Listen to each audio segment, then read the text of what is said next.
Hello, everyone, and welcome to Locked On Indians. I am your host, Jeff Ellis. I want to welcome everyone to the Friday show, a video edition of the WKYC Cleveland podcast. We're going to talk about the game today. We're going to talk about Shane Bieber. The perception is, that he's maybe not being as dominant as a year ago. We'll get into that.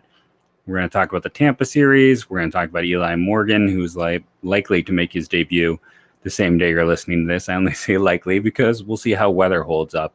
Let's just dive into this game today.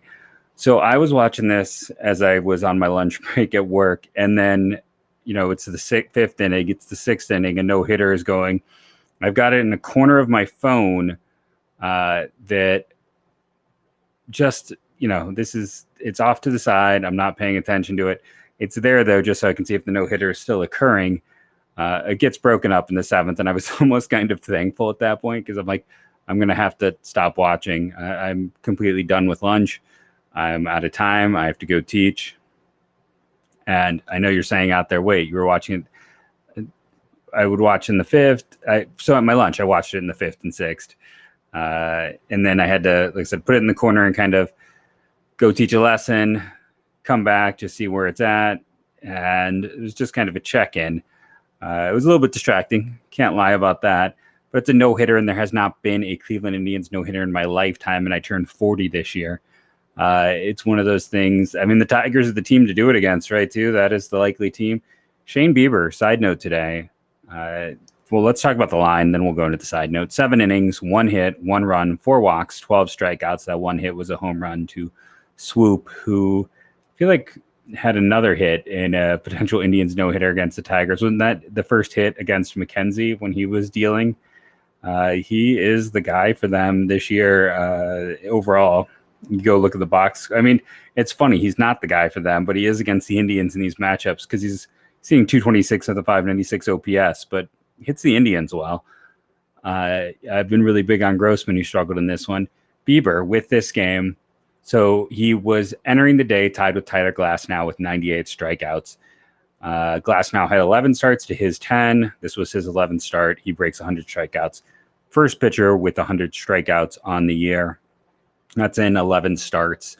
So think about that. We get to 22 starts, around 200 strikeouts. If you were to get to 33, we're looking over 300 strikeouts for him.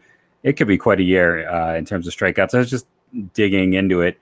I mean, before the day began, he was at a 13.6 was a strikeout per 9 rate. That's phenomenal. And that's with the last 2 games bringing that down, where after that long stretch of strikeouts, setting a record for most games with 8 or more strikeouts in a row, he had 2 off games. Now, in general, before I get into the 3 stars of this one, we talk a little bit more about the game, the ups, the downs of it. I wanted to go over to Baseball Savant, and it is interesting to look at Shane Bieber's data on here. One thing that is consistent between this year and last year is he gets hit hard. Like that is Shane Bieber when hitters make contact. He was in the blue area, as we call it. That means he's in the lower 30th percentile, sometimes lower 20th percentile amongst all pitchers. Guys are barreling up on him this year. Now the thing that has stayed consistent is K percentage, whiff percentage, and chase rate. He's never been a spin monster. That was something else interesting. Like his fastball spin was better a year ago. He's not a big velocity guy. It's almost, you look at that data and you're like, fastball velocity is exact 6 percentile lower this year. Spin is like 14% lower. So he's not spinning. The velocity isn't there. But even at peak, when he was as good as he was a year ago, it's still 79th percentile, which is good, not great. And velocity is 47th at the 30th percentile, low end curve spin. So he does a lot with not anything that appears overpowering. Now, last year, guys weren't barreling as well. They were not making as great of contact, even though he was actually, when you look at some of those stats, getting hit harder last year than he is this year. I'm not going to sit here and say that the data shows he's not as good as he has been, because you look at his data, and it's more that it's surprising that he is as good as he is. It is clear, though, that like the separator for him is he misses bats, and whatever he is doing, even if it's not necessarily velocity, not necessarily spin, hitters have a hard time picking it up. When they do pick it up, they hit it hard, but they're really having a hard time picking up his pitches. I mean, that's just what it gets down to. He is effectively keeping them off balance. And like I said, it's very interesting to go look at that data and just you kind of expect him to be at the high end of everything, and he's not. But going back to the game, though, when we're going through this one now, I think if you were like me and watching around the fifth, I think that was the inning where, the no-hitter is going. The Indians don't have anything across. And boy, did they get mad at Bradley Zimmer on the broadcast. And again, I was watching on my phone. I did not have the biggest screen. I have a hard time. But it seemed like when the base runner advanced to third, that Zimmer should have taken second. That was what they were harping on the broadcast. And I can't really fault that point of view or that thought process because they threw to third. The Baddoo went to third instead of keeping tabs on Zimmer. And Zimmer's fast. Zimmer has great foot speed. He's one of the fastest players just in general on the Indians, even once he's been called up. So you have this game where I feel like this is not correct here. No, yeah, this is it. Because you get the fly out, Hedges advances, and then, but Zimmer does not. They throw to third too. Promptly, Owen Miller comes up, hits in the double play, and everything they just kind of yelled about on the TV gets more exasperated in that moment. It was almost comical that with as big of a point as they made on it, then Owen Miller immediately hits into that double play. But it's okay. It was, like I said, it was almost humorous to watch it because you come around in the sixth, you get Eddie Rosario hits a home run. They string together some hits. That is Eddie Rosario. It's hard to believe it's only his fourth of the year in this one, but they get three on the board there. They give up, they give up one in the seventh. They come back and get one in the ninth. Detroit gets one in the ninth, but Indians win 5-2. Detroit gets 2 runs on just 3 hits, 1 error. They do manage 6 walks in this one. In terms of hit by pitch and the like, wild pitches, none. So Detroit essentially had 8 base runners and managed to get 9 base runners and got 2 runs across. The Indians had 8 hits, 5 walks, 2 hit batters. Hopefully Harold Ramirez is fine. It did not look great if you were watching the game and his handshake after he got hit. But the Indians had the 8 hits, the 2 hit batters, the 5 walks. That's 15 guys right there that managed to reach base, plus the error, which I don't remember exactly what it was, if it ended up being an advancement error or what it was, but they had a significant amount of guys reach base in this one. Who reached base twice? That's, my bread and butter I talk about. Well, Harold Ramirez, Eddie Rosario. It's hard to believe in a game like this. Zimmer, if you count the hit by pitch, also gets up there. You would think they'd have more, but those are the guys. That's who reached base twice in this one. A lot of offers across the board. We talked about how well Josh Naylor and Cesar Hernandez and Ahmed Rosario, had been playing.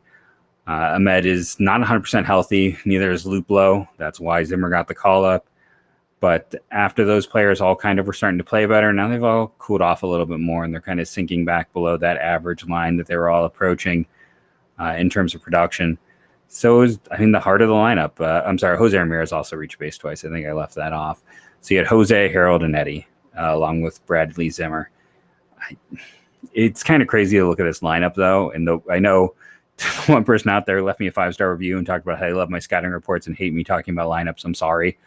Both as much as Chang struggles to put him 6th in the lineup, I don't necessarily get that. And it's not like you're giving him protection by having Naylor hit behind him, because the only person who would provide the quote-unquote mythical protection that doesn't really seem to exist when you dive into numbers would be Jose Ramirez.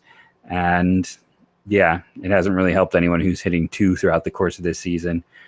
Stars of this game, Bieber. That's kind of begins and ends there. I think you then go with Eddie Rosario with the home run, and I would lean towards, total bases. It's like you got both Ramirez's going up there, but you got to go with Harold, who had 2 hits, both had the double, but Harold also had a walk in this one.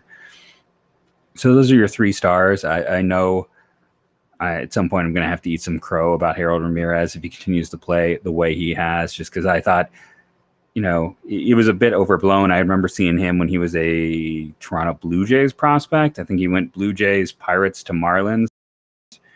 No, I'm sorry. He went Pirates to Marlins to Indians, how it worked. So I saw him as a Pirates prospect. And there's an interesting case to be made for him because he was mostly viewed as a fast guy, singles hitter, had a shoulder issue, couldn't throw the ball at all, had to move to first base for a bit. Really good exit velocity, but nothing really came of it. And there's some interesting data about max exit velocity in terms of that being more important than the average exit velocity for determining things. I remember just a year ago, I was thinking about this. I got into it on Twitter and got into it like had a mild discussion, but someone telling me that it was ridiculous that I was talking about a high school player's exit velocity and no one pays attention to that. I'd be really curious to reconnect with that person now and be like, do you still stand by that? Do you still see everyone talking about exit velocities everywhere? How this is part of the game now and something you need to know? It was one of those things I was just thinking about. I was writing up a Joshua Baez profile, potential Indians draft target. I feel like every other mock I looked at today, as apparently everyone was producing mocks, had him going to the Indians. I did a mock on my Twitter, which you can find at Jeff MLB Draft, a lunchtime mock, as I called it.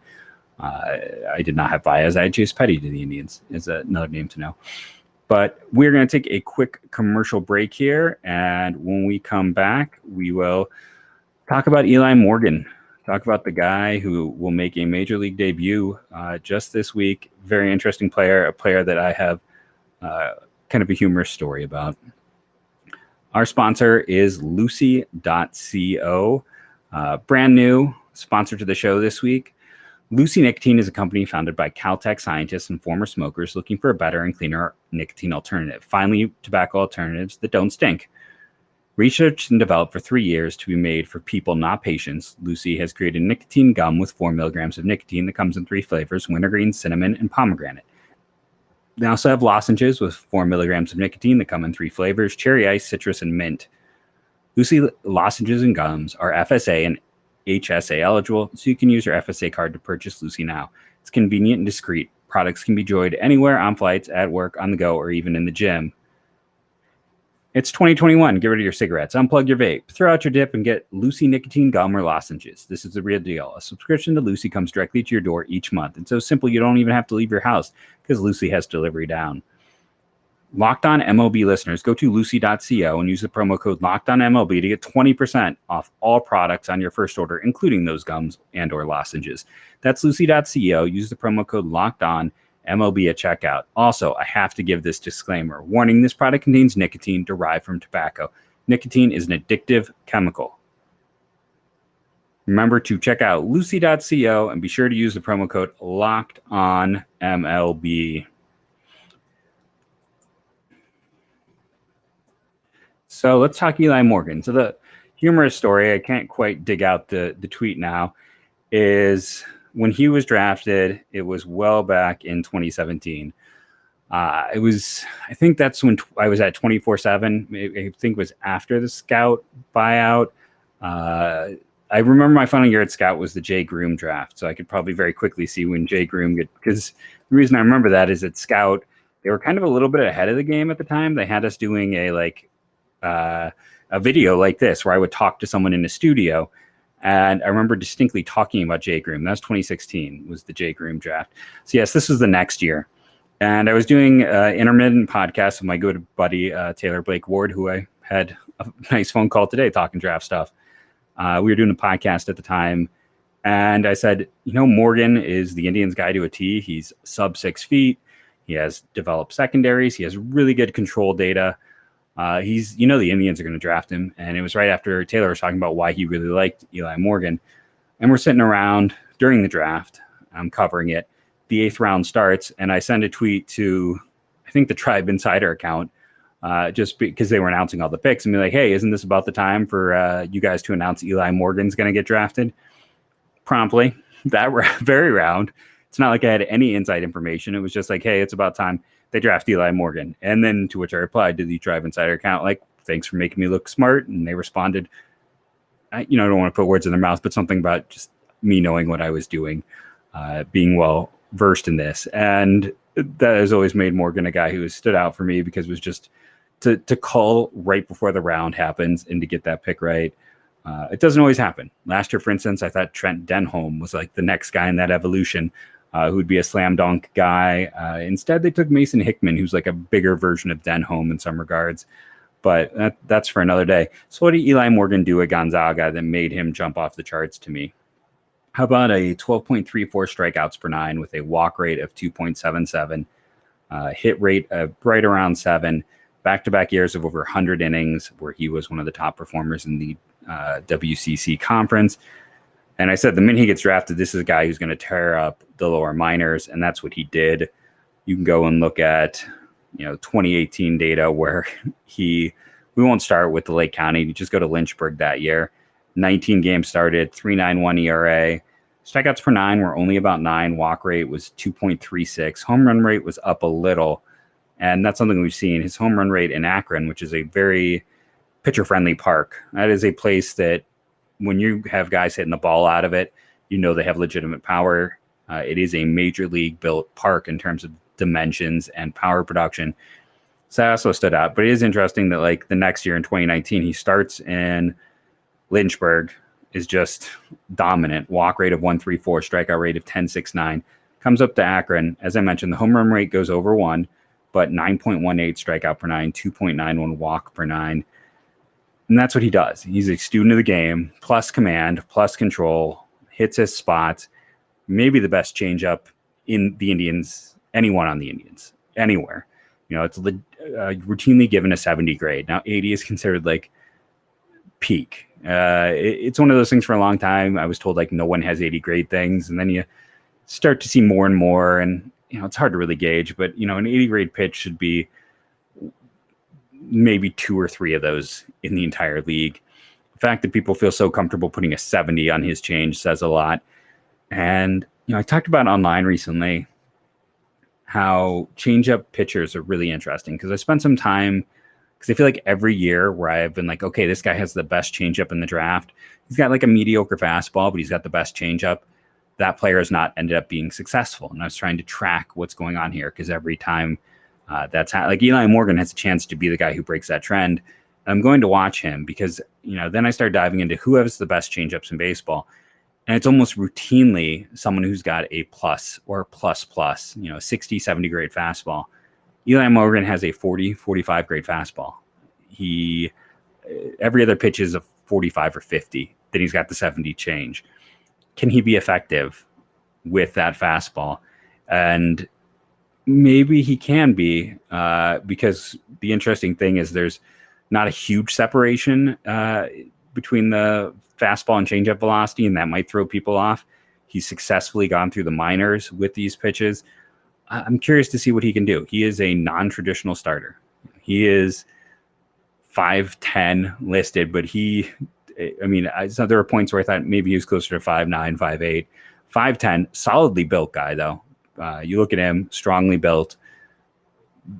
Everything else says, like I said, the size, the velocity. This guy shouldn't be where he is, but he continues to find success. And you just have to like a pitcher who's beat the odds at every step. He's had to prove himself and really hasn't hit a hurdle yet, unless you want to count the one start in Columbus in 2019. This year, so far in Columbus, 3 starts, only 13 innings. It's hard to get a whole bunch of data. In those 13 innings, he allowed 13 hits and 6 runs for a 3.95 ERA. 13 strikeouts, though, in 13 innings. 8 walks is little. That is high for him, considering his typical rate throughout the minors. When you look at his totals, he's got a strikeout rate over 10, a walk rate barely over 2. I am interested. He's been a guy that I've been higher than. It might be surprised with what I've been stating here in terms of like the negatives on him. I've been higher than the field on Eli Morgan pretty much from the moment he was drafted. I thought that if they wanted to, they could fast track him because of the changeup. And pardon me for a moment. His stuff hasn't changed. I'm sure he's gotten better at spotting it, throwing it. He was a pretty solidly built kid. His velocity numbers are very similar. I'm sure there's been some minor adjustments throughout his time in the minors, But I thought, like, just put him in the pen, fast track him, fastball change. Don't worry about a third pitch. They've kept him as a starter. He's been effective. And I've always had him kind of in the like 10 to 15 range of draft rankings. A lot of places have him more like 20 to 30. I thought he was a no doubt 40-man ad. There were others who thought, no, do you put him on there without the velocity and at his size? The Indians agreed with me. They added him. High level production. I want to see him pitch. I'm looking forward to his start quite a bit. I think he's a really interesting pitcher in this system. And again, for me personally, he's a changeup test case. As I'm sitting there writing about Jordan Wicks from Kansas State, it's just he's the guy this year who made me go, let's dive into this data. Let's dive into like Tim Cate, who was at UConn, who did get hurt, and some other players like that. Sorry, I just had a moment. There was like a pitcher very close in age to Tim Cate, who was the other guy at the time, and I'm like, oh, who is the other pitcher? There was Cate and someone else that I always tied together. I'm going to have to look that up when the show is done. But there's been other players, and it's typically a lefty with the change. Now, Morgan is a righty, but it is kind of the soft-tossing lefty profile that he presents at his size and with his velocity. So, again, we'll see. I mean, the changeup is a real weapon, and the question is, like, it's also what made me change evaluation of where, like, for a pitcher to work out of the pen, like, I thought he was that perfect pen arm I talked about, someone who could move quickly, not necessarily a perfect pen arm. To clarify, I thought fastball change, he said, let him move quickly through the minors. What else is he going to really improve? I think more and more you need a stronger fastball to start, and that, a stronger fastball in the pen, because you rely on it so much. Whereas as a starter, he can mix a few other pitches, everything's setting up the change, and that you can sometimes get away with, you almost need your stuff to be stronger as a reliever. Like, your stuff has to play up in the pen. There's a lot more starters who have weaker stuff than there are relievers. When you go through and you dig in the numbers, yeah, a lot of relievers are failed starters, but they didn't fail because of their stuff. They failed because of injuries or control or command. It's not because their stuff wasn't good enough to start. So it's another thing that's kind of changed. Again, I feel like if you're someone who does what I've been doing for the past few years and you're writing capsules and you're evaluating, like, I feel very confident. Like, I was talking to, again, my buddy Taylor Blake Ward, and I'm like, I feel like if you match my board up against anyone else who's doing this as a one-on-one thing, I would grade out well. If someone wanted to go and do the history, I feel confident. But I think if you are not looking at your data every few years and seeing, okay, I'm missing on this consistently, and trying to figure out what you're missing, you're just doing it wrong, and you're not going to get any better. And much like baseball and advanced scouting and advanced numbers continue to evolve, you as an evaluator have to continue to evolve. Let's take another quick break here to talk about another set of answers for the show, and we will come back after that and talk a little bit about the matchup and the Blue Jays in general. I know we talked about them a little bit earlier in the week, and by earlier in the week, yesterday, but we're going to dig a little bit more. But first, let's talk about Wealthfront. So Wealthfront is a company that they handle money, stocks, memes, rocket ships. Day trading can be a lot of fun. If you want to grow your long-term wealth and make it to the moon, you should open up a Wealthfront investment account today. Investing can be complicated. Whether you're a beginner or you've been investing for years, Wealthfront makes it easy. They have the right tools for every portfolio. They can create a portfolio of globally diversified, low-cost index funds personalized just for you in minutes. No manual trades, no picking stocks, no watching the stock market every day. They automatically handle all investing based on performances you can control.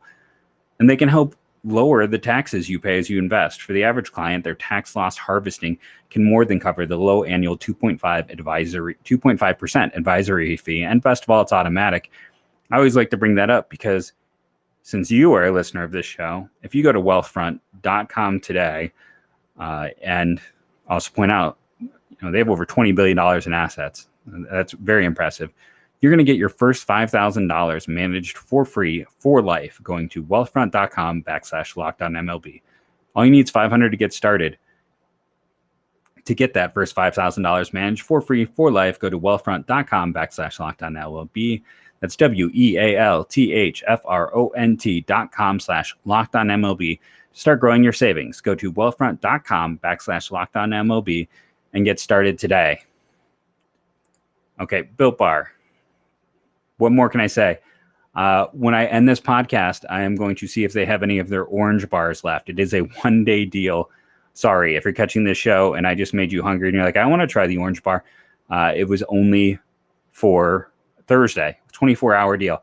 So when the show ends, I'm going to go and see if I can use my credit. I've been holding on to my credit to try something. In the past, I've really liked what they've done with orange. I'm going to hopefully be able to order a box of the orange and report back to everyone. There's so many great flavors. And like I said, when these flavors come back, you want to jump. If it is a flavor you like, birthday cake is gone. That came back and it's gone. Strawberry came back. It was here in October and November. It came back in March. Gone. Birthday cake, like I mentioned, came back. Gone. Orange is a one-day deal. You always want to check it out. I'm on the mailing list so I can find this information because I love this company so much. I shop at Built Bar because it is delicious, and the app on my phone that helps me track my calories gives it an egg in terms of its grading and how it is good for me. So you want to go to BuiltBar.com, use the promo code LOCKEDON15. That'll give you 15% off. That's the same thing I get as a returning customer to Built Bar. I love it. It's been over a year. I'm still ordering Built Bar. I'm still using Built Bar. Go there today. Do yourself a favor. Again, it's not just that they are an advertiser on this show. It is a product I use, a product I love, product I'm going to go buy the moment this show ends. Remember, it is BuiltBar.com using that promo code LOCKEDON15. So Eli Morgan gets to make his major league debut, and that's great until you look at who he's facing. This Toronto Blue Jays team is a bear. We talked a little bit about what Vladimir Guerrero is doing on Thursday's show. If you didn't catch it, he is having a season for the ages already. Marcus Semien is having a bounce back. We talked about, he basically had one great year, and then every other year was closer to average. He's having another great one this year for Toronto. Bo Bichette is playing well. Teoscar Hernandez, Randall Grichuk, all those pieces and parts. Springer has barely played. He's had all of 18 plate appearances for them, their big addition. They're just getting great production at the top of the lineup from those big name players. They're missing out on a lot of guys. That's just the truth of the matter. Kevin Biggio hasn't played a ton. Lourdes Gurriel, who was one of those players that most people thought the Indians would like if there was a trade between the Indians and the Blue Jays for Francisco Lindor. He has struggled a bit this year. And why has he struggled? Because he has a strikeout rate over 20 and a walk rate under 2%. That's one of the lowest walk percentages I have ever seen. In their catching position, Danny Jansen, they were hoping would step up. He hasn't managed to do that. And Alejandro Kirk has been hurt. Rowdy Tellez has not quite kept it up. And, there are people who have never been huge fans of his. They will tell you that they kind of expected that regression. But you can ignore the noise. They have 5 or 6 great hitters on this team right now performing well. And that's going to be the struggle for anyone, including Eli Morgan's debut. The side of things is they haven't been good. And that's what the Indians have to take advantage of. Now, Alek Manaea came up and pitched a beauty today for them. Former first-round pick. A mock draft pick I got right, to toot my own horn, a while back. It's not hard with the Blue Jays. Just look at the bloodlines. His older brother, I believe, is in the Mets system, and he was the only player relative to that position who had those bloodlines. The year before that, Jordan Groshans, whose brother Jax was a catcher at Kansas. I want to say not Kansas State. I want to say he was at Kansas, who we knew the next year would be a day 2 pick. Joe Mack is who I'm projecting to them now because, hey, older brother plays baseball. It's all about finding those projections, finding those bloodlines more than any other team. The Blue Jays are all about guys who have been in and around the game. Drafted Jeff Conine's son before he got traded away. This year's deadline. Look, they got Vlad. They got Kevin Biggio. They got Bo Bichette. Those guys have played well for them in recent years. It's easy to see why it is that they have gone to that well time and time again. Pitching-wise, Matz and Ryu have been great. Chatwood and Romano have been really solid out of the pen, and that's all they got.